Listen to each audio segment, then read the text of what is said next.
Executive Council, the unelected governor of the Central Bank. I was a governor for 8 years, you were not. Heads of government agencies and parastatals, presidential aides, distinguished ladies and gentlemen.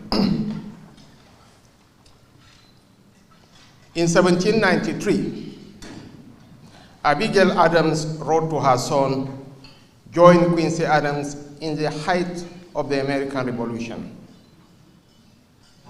And she said, "It is not in the same calm of life or the repose of a Pacific station that great characters are formed."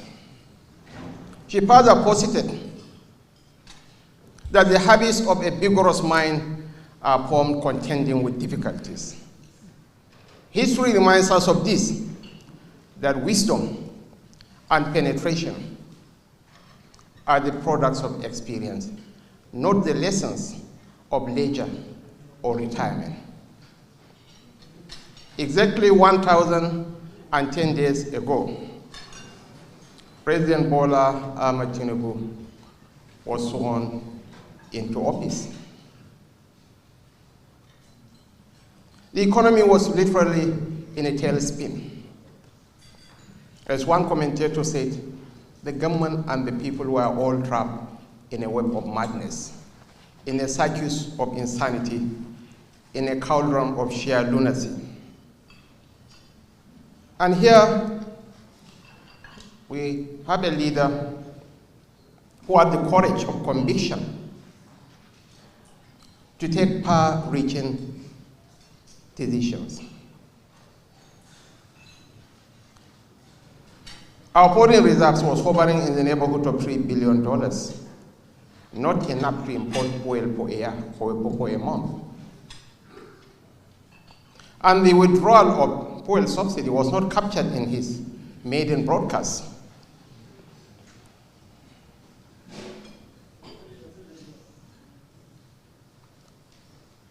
He's a student of power, he's a practitioner of power. He deliberately refused to insert it in his maiden speech.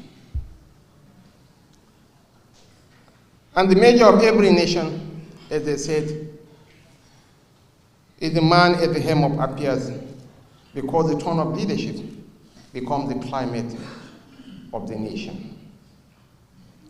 3 years, the economy has bounced back.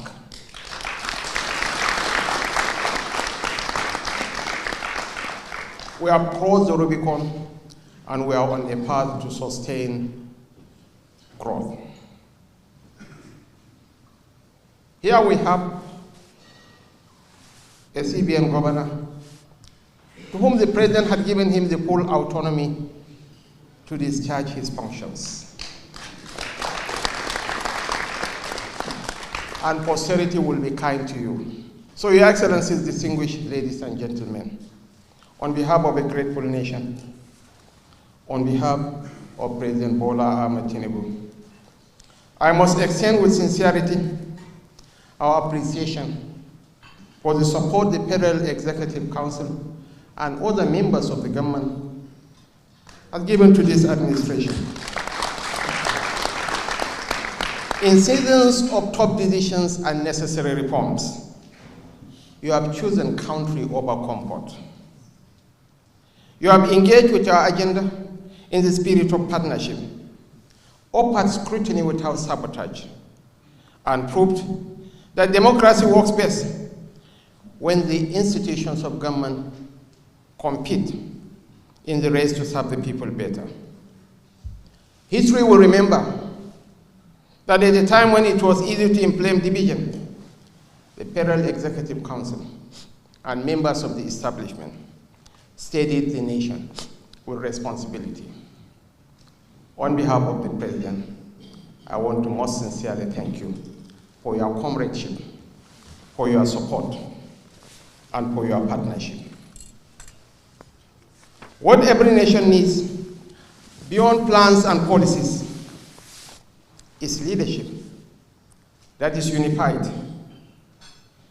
Leadership that resists the lazy binaries that insist we must be separated before we can be understood. Nations do not fracture because of hardship. Nations fracture when suspicion becomes a national language, when the politics of us and them becomes more persuasive than the promise of we. Yet our gathering tonight is proof that we can defy such categorization. Here, we have Nigerians of different faith, different ethnic configurations, from different parts of the country, all fused into one in the mission to serve this great nation. This is the greatest black nation on earth, 247 million people. And by 2050, will be the third most populous nation on earth. And by the end of the century, Nigeria will be the most populous nation in the world. Your Excellencies, distinguished ladies and gentlemen, the political season is around the corner. I will urge you, I'm imploring on all of us, I beseech thee, we are all political animals, as Galileo Galilei said. We have to sell our government. South Africa has a population of 60 million, not more than 20% of our population. South Africa is generating the equivalent of 60 trillion naira every year from personal income tax. How much is our people? A paltry 3 trillion naira.